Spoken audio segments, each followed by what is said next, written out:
Apa katanya? Susuilah si Salim itu. Singkat cerita, disusuilah si Salim itu oleh Sahlah. Betul atau tidak? Tidak seperti itu, Edi. Loh. Karena Anda belum belajar.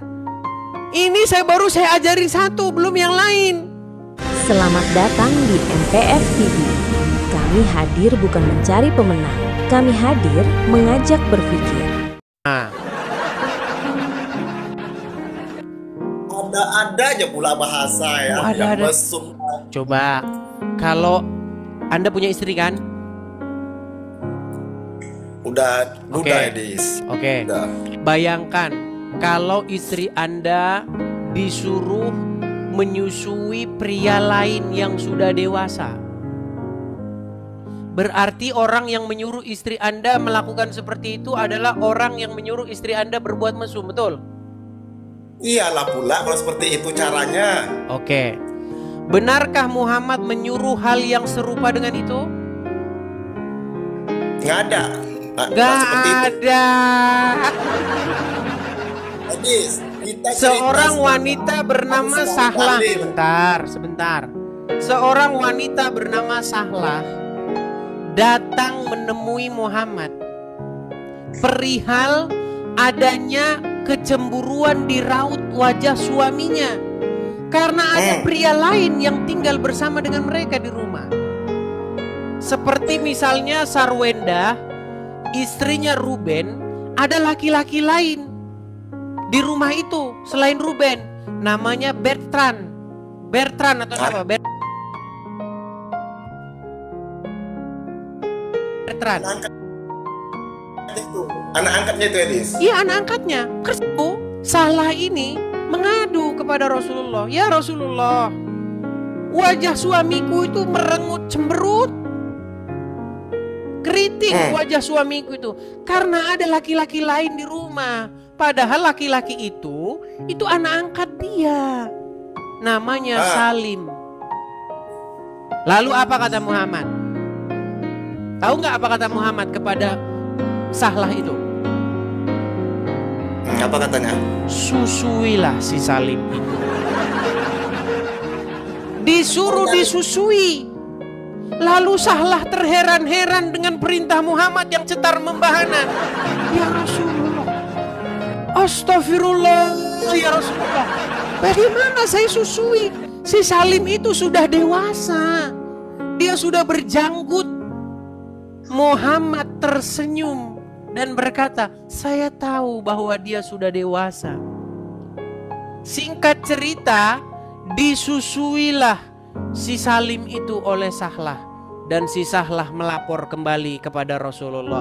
Ya Rasulullah, sekarang suamiku tidak cemburu lagi. Bayangin ceritanya, bayangin. Itu fakta atau cerita dongeng? Fakta atau cerita dongeng? Baik. Itulah sebab musababnya Anda masih Islam, Zaki. Kita tampilkan. Kita sampai capek kita menampilkan hadis ini, teman-teman. Sungguh nekat yang nyata mereka. Perhatikan. Itu sahih atau tidak tuh apa, Adik Edis? Ini bukan cuman sahih, mutawatir. Diriwayatkan dalam banyak hadis-hadis. Nih ya. Perhatikan. Ini hadis pertama. Dari Aisyah dan seterusnya, kita ambil intinya saja nih ya. Sesungguhnya Salim telah balik dan akalnya pun sebagaimana umumnya orang dewasa. Dia berada di rumah kami, sedangkan aku menyangka bahwa pada diri Abu Huzaifah, suaminya dia, ada kecemburuan. Berkenaan dengan hal itu, bagaimana yang demikian itu? Nabi bersabda kepadanya, susuilah dia, maka kamu menjadi haram kepadanya, dan akan hilanglah sesuatu yang ada pada diri wajah suamimu, Abu Huzaifah. Lalu Sahlah pulang. Kemudian ia berkata, sungguh aku telah menyusuinya, maka hilanglah sesuatu pada diri Abu Huzaifah. Satu, hadis riwayat Muslim. Hadis kedua, ya, dari Aisyah dan seterusnya. Aisyah mengatakan, tidakkah ada pada diri Rasulullah terdapat suri teladan yang baik? Ya, Istri Abu Huzaifah pernah berkata, "Ya Rasulullah, sesungguhnya Salim keluar masuk rumahku, sedang ia kini telah dewasa. Sedang ada pada diri Abu Huzaifah terdapat sesuatu terhadapnya. Yang demikian itu bagaimana?" Kemudian Rasulullah bersabda, "Susuilah dia." Hadis kedua. Hadis ketiga, Sahlah berkata, "Bagaimana aku menyusuinya, sedangkan ia adalah seorang laki-laki yang sudah besar?" Maka Rasulullah tersenyum lalu bersabda, "Aku tahu bahwa dia itu laki-laki yang sudah besar." Kurang berapa banyak hadisnya? Iya, Anda terherman-herman kan sekarang? Ternyata kelakuan nabiku kayak begini. Itu dulu para sahabat mengutip hadis itu, Edis, itu dari orang yang sudah tua renta. Jadi hadis itu diambil dari riwayat Muslim tadi ya. Itu hadis tidak sahih, Edis. Palsu. Bukan palsu, tidak sahih. Karena diambil dari orang tua yang udah renta yang mulai pikun lupa Berarti artinya. berarti tidak benar isi hadis itu. Bisa dibilang seperti itu. Oke.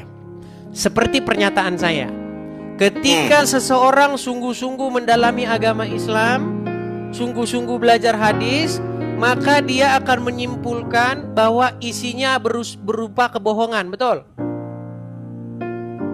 Bisa dibilang seperti itu. Artinya benar yang saya katakan. Jika Anda sungguh-sungguh belajar hadis, sungguh-sungguh mendalaminya pada suatu malam, maka keesokan paginya Anda akan menelpon tukang loak dan berkata kepadanya, "Wahai tukang loak, tolong bawa buku ini dari rumahku dan buatlah ini untuk bungkus pecel." Betul? Betul atau tidak? Tidak seperti itu, Edis. Loh. Berarti Anda ingin menyimpan buku-buku yang memfitnah Muhammad. Bukan semuanya hadis itu tidak benar. Karena Ada Anda juga belum belajar. Ini baru saya ajarin satu, belum yang lain. Gimana Anda ini? benar, tapi kan hadis itu tidak semuanya benar dan tidak semuanya salah. Tidak Edis. semuanya benar karena Anda belum membaca semuanya. Kalau Anda membaca semuanya tidak benar. Gimana sih Anda ini? Karena hadis itu kan banyak-banyak kan kata dari para sahabat yang mengutip dari Rasulullah kata-katanya kan. Tapi kalau firman Allah baru benar semua. Kalau hadis itu banyak orang tua yang udah pikun, yang udah seperti ini lupa ingatan dia, makanya dikutip itu menjadilah hadis itu seperti itu, nggak sempurna. Baik. Jadi hadis-hadis banyak berisi kebohongan, betul? Bisa bilang seperti itu ya. Dan Anda senang menyimpan buku yang berisi kebohongan itu di rumah Anda? Enggak. Kalau begitu benar yang saya katakan. Dalam waktu yang tidak lama lagi Anda akan panggil itu tukang loak. Tahu tukang loak kan? Tukang pengepul barang bekas. Pemulung ya. Iya, pasti Anda akan panggil mereka. Bang, tolong nih kiloin aja ini buku nih. Karena berisi kebohongan. Saya tidak mau nanti buku ini dibaca oleh anggota keluarga saya yang lain. Bukan semuanya, Adik Edis. Bukan semuanya seperti itu. Ada juga yang benar. Satu-satu kali lah hadis itu diambil dari riwayat. Makanya yang... Buya begini, cerita dari hadis itu saja sudah penuh dengan kebohongan. Buya Sakur pernah membuat satu kajian khusus bagaimana hadis-hadis itu tidak bisa dipercaya. Dia berkata begini, konon kabarnya ya, Bukhari, seorang yang membukukan hadis, itu meneliti 600.000 hadis selama 16 tahun. Ayo sekarang kita pakai kalkulator. Kita pakai kalkulator. Kita tunjukkan kebohongan-kebohongan yang membangun agama Islam ini. Semua cerita agama Islam itu semua berisi kebohongan. Kita pakai kalkulator. Adik Edis, dalam 6.000 itu 2.000 yang benar. sahih. Kita pakai kalkulator dulu, Bang. Dengar ya, Zaki. 600.000 hadis. Menurut buku pembuka, kata pengantarnya itu, Bukhari 16 tahun lamanya menyortir hadis-hadis dari 600.000. Kita bagi 16. 600.000 dibagi 16, 37.500 setahun. Kita bagi 12, 3.125 per bulan. Kita bagi 30, 104 hadis. Bayangin. 104 hadis. Kita bulatin 100. Kita buktikan kebohongan agama Islam. Bayangin, dalam satu hari itu tidak mungkin ada 24 jam orang bisa beraktivitas. Setuju? Setuju. Ada tidur ya? Pasti ada tidurnya. Kita bikin orang tidur 8 jam. Kita bikin Bukhari nggak punya kerjaan selain daripada menyeleksi hadis. Zaman dulu belum ada sepeda motor. Zaman dulu masih naik onta, betul? Zaman dulu belum ada HP untuk menelpon, untuk verifikasi. Bener nggak lu ngomong gini bro? Betul nggak bro? Kalau zaman sekarang tinggal kita telepon. Zaman dulu masih naik onta. Bayangin. Dalam satu rantai periwayat biasanya ada beberapa orang. Fulan berkata kepada Fulan, kata si Fulan, kata si Fulan, kata si Fulan. Bayangin, sehari dia bisa menyelesaikan 100 hadis. Masuk akal nggak? Satu hari 100 hadis. Dari 600.000 tadi yang dibagi tadi. 600.000 kita bagi 16 tahun. 16 tahun kita bagi 12. 12 kita bagi 30. Jatuhnya per hari dia harus menyortir 100 hadis. Masuk akal nggak? Terlalu banyak itu ya. Makanya kata Buya Sakur, jangan takut murtad. Bagaimana kita mau menyelis 100 hadis sehari? Nemuin orang-orangnya saja sudah berapa lama? Saya rasa untuk yang waras saja paling sehari itu bisa menyelesaikan 3 hadis. Itu belum tentu, itu udah capek banget. Karena kita harus nemuin si Fulan. Bener gak lu ngomong begini? Kata si Fulan begini, kata si Fulan begitu. Makanya saya kapan 100 hadis sehari? Saya bilang sama Edis tadi, kalau seperti itu jadinya dalam hadis ini tidak semuanya benar dan tidak semuanya salah. Karena dalam perhitungan satu hari itu dibagi berarti tidurnya 8 jam, berarti sekitar 12 jam atau 14 jam 100 hadis. Iya, dalam 12 jam. Bayangin kita bagi 12. Sisa 12 jam ya. Atau 14 jam aja lah. Kebanyakan 12 kedikitan. Kita bagi 104 tadi ya. 104 kita bagi 14 jam. 1 jam dia nyelesaikan 7 hadis, bayangin. 1 jam 7 hadis. Saya rasa dulu ini si siapa Abu Hurairah sebentar ke Aisyah. Makanya saya makanya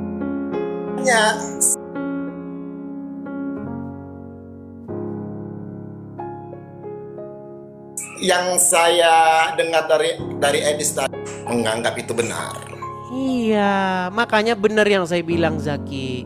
Kalau kalian sungguh-sungguh mendalami agama Islam, langkah pertama yang kalian lakukan adalah mencampakkan hadis ke tong sampah. Itu langkah pertama. Langkah kedua, Al-Quran pun Anda akan lemparkan ke tong sampah juga. Mau tes nggak? Baik. Di dalam Al-Quran surat Al-Baqarah ayat yang kedua, Zalikal kitabu la raiba fihi hudal lil muttaqin. Betul? Betul. Artinya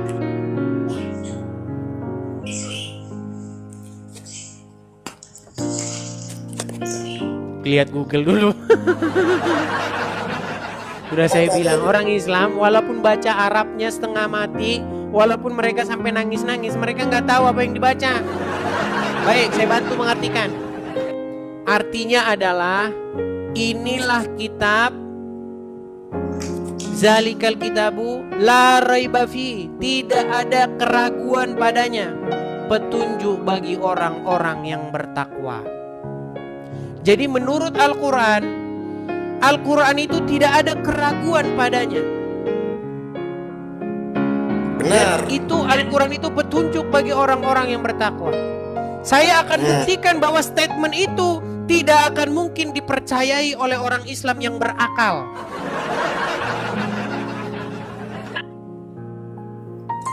Baik, kita bicara dulu definisi biar kita nggak debat kusir. Apa pengertian tidak ragu-ragu? Pengertian tidak ragu-ragu itu adalah keyakinan yang udah tetap kokoh. Begini, tidak ragu-ragu adalah suatu keadaan di mana ada jawaban pasti. Ya. Contoh misalnya, sekarang jam berapa? Kalau Anda tidak tahu antara jam 7 atau jam 8, itu berarti ragu-ragu. Artinya tidak ada jawaban yang pasti. Ya. Contoh, si Udin udah makan atau belum? Gak tahu udah makan atau belum. Ketika tidak ada jawaban yang jelas, tidak ada jawaban yang pasti, berarti itu adalah satu indikasi keraguan-raguan. Setuju? Ya, tidak kepastian. Baik, kita buktikan apakah ada keraguan-raguan dalam Islam. Baik. Di dalam surat Al-Baqarah terdapat satu ayat yang berbunyi Alif Lam Mim. Apa arti Alif Lam Mim? Hanya Allah yang tahu itu, Edis. Berarti Anda tahu atau tidak? Anda punya jawaban nggak? Nggak, saya nggak tahu. Berarti Anda punya keraguan tidak? Enggak. Karena itu cuma Allah yang Alif Lam Mim itu cuma Allah yang tahu. Kita tidak ada pengetahuan dan ilmunya di situ, Adik Edis. Bukankah di dalam Al-Quran dikatakan tidak ada keraguan padanya? Benar, 100%. Kalau begitu apa arti Alif Lam Mim? Hanya Allah yang tahu.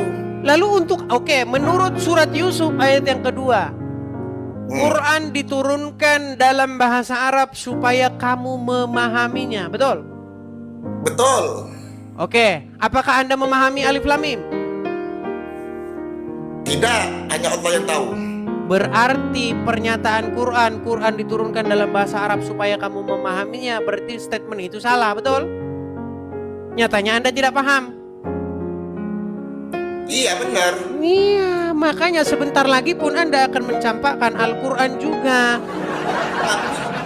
Dalam hal itu cuma yang itu aja, bukan semua. Banyak. Salah satu surat di dalam Al-Quran menyatakan bahwa Quran itu berisi hal-hal yang tidak jelas. Quran komentarin Quran sendiri.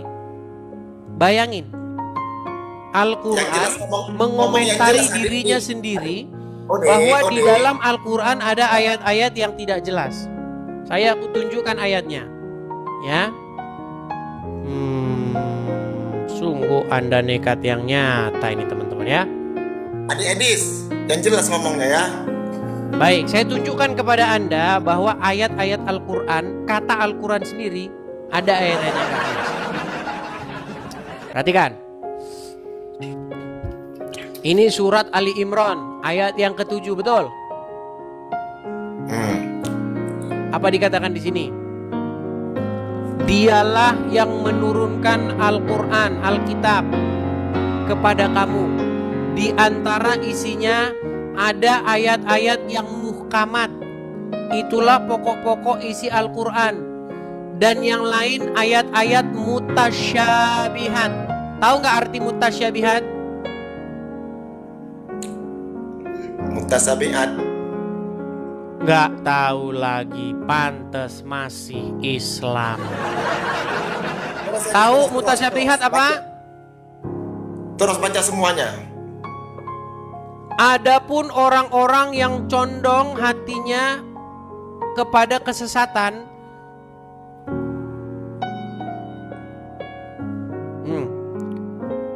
Maka mereka mengikuti sebagian ayat-ayat yang mutasyabihat daripadanya untuk menimbulkan fitnah dan untuk mencari-cari takwilnya. Padahal tidak ada yang mengerti takwilnya melainkan Allah. Jadi Quran bilang di dalam Al-Quran tersebut ada ayat-ayat yang tidak jelas, hanya Allah yang tahu. Makanya saya bilang Ali Imran ini ayat 7 ini mustahil ini firman Allah. Ini pasti komentar orang terhadap Al-Quran tapi dimasukkan jadi ayat. Bagaimana mungkin Allah komentarin di dalam isi Al-Quran tidak ada yang mengerti kecuali Allah? Ini Allah yang mana lagi? Masa Allah berfirman di dalam Al-Quran tersebut ada ayat-ayat yang tidak dimengerti kecuali oleh Allah? Masa Allah komentarin bahwa ayatnya dimengerti oleh Allah yang lain lagi? Nih, saya tunjukkan apa arti mutasyabihat. Kita baca nih tafsir-tafsirnya, ya. Apa sih yang dimaksud dengan mutasyabihat, Pak Ustadz? Perhatikan. Maka ayat-ayat yang lain yang mutasyabihat. Apa pengertian mutasyabihat? Baik. Nih. Mutasyabihat yang penjelasannya sulit dipahami. Sulit. Padahal Quran diturunkan dalam bahasa Arab supaya kamu memahami. Tidak ada keraguan padanya. Tapi nyatanya Allah malah bilang tidak bisa dipahami. Nih. Sulit dimengerti maknanya. Tidak ambigu sebenarnya bahasanya itu. Tidak jelas. Ya sebagian ya. Iya, berarti Anda mengakui bahwa ada ayat-ayat dalam sebagian dalam Al-Quran yang tidak jelas. Bukan tidak jelas, maksudnya sebagian yang kita nggak mengerti. Oke, apakah maknanya jelas? Apakah maknanya jelas? Maknanya jelas. Mutasyabihat jelas? Itu cuma orang yang berilmu yang tahu ya, Edis. Nggak ada yang tahu kecuali Allah kok orang berilmu. Para ulama. Ulama sekalipun tidak tahu apa itu mutasyabihat. Aduh. Apakah Anda akan mengatakan bahwa ada ulama yang tahu arti alif lam mim? Itu udah kehakikat itu. Iya, berarti tidak tahu, ulama pun tidak tahu, betul? Ya itu udah mendalam tuh Edis. Alif lam mim itu maknanya udah mendalam. Iya, saya pun punya ayat yang sangat mendalam. Tung kriung. Nah, itu ayat saya terkenal itu. Sekarang saya tanya, panggil, kumpulkan jin-jin dan para setan buat ayat semisal yang saya buat, tung kriung. Coba, apa makna tung kriung? Jangankan itu ulama Anda, saya sendiri aja nggak tahu arti tung kriung itu apa. Iya. Itulah mujizat ayat tung kriung itu. Mana Anda ini? Sebagian tuh Edis. Jadi kan saya ngomong tadi macam alif lam mim tadi yang Anda kasih tahu kepada saya tadi itu memang rahasia Allah. Tung kriung juga itu rahasia, tung kriung. Itu rahasia, kalau sempat itu terbuka, langit-langit akan runtuh. Dari Jawa sana tuh Edis. Tung kriung ini adalah salah satu ayat pamungkas yang sampai sekarang tidak terpecahkan. Oke lah Zaki, ya Anda. Saya sarankan kepada Anda Zaki untuk jangan berlama-lama mencampakkan hadis dan Quran kepada tukang loak. Biar membuat tenang gitu ya. Iya. Pas saya kesini. Anda harus cepat-cepat mengambil kesimpulan sebelum terlambat nanti ya. Datanglah kepada Tuhan Yesus, jalan kebenaran dan hidup. Jangan Anda malah datang kepada orang meninggal di Arab sana. Oke, begitu ya. Zaki. Bentar loh. Saya kalau itu nggak setuju. Karena Gini. bentar dulu ya. Saya bicara dulu ya. Silakan. Karena logika saya bermain masalah Yesus itu di umat Kristen itu adalah Tuhan, saya nggak masuk logika. Karena seperti apa? Karena tidak ada manusia menyembah manusia. Seperti itu, Adik Edis. Jadi saya itu tidak masuk di logika saya dan keimanan saya. Menyembah itu Tidak apa ada sih? manusia Kalau yang Anda maksud manusia.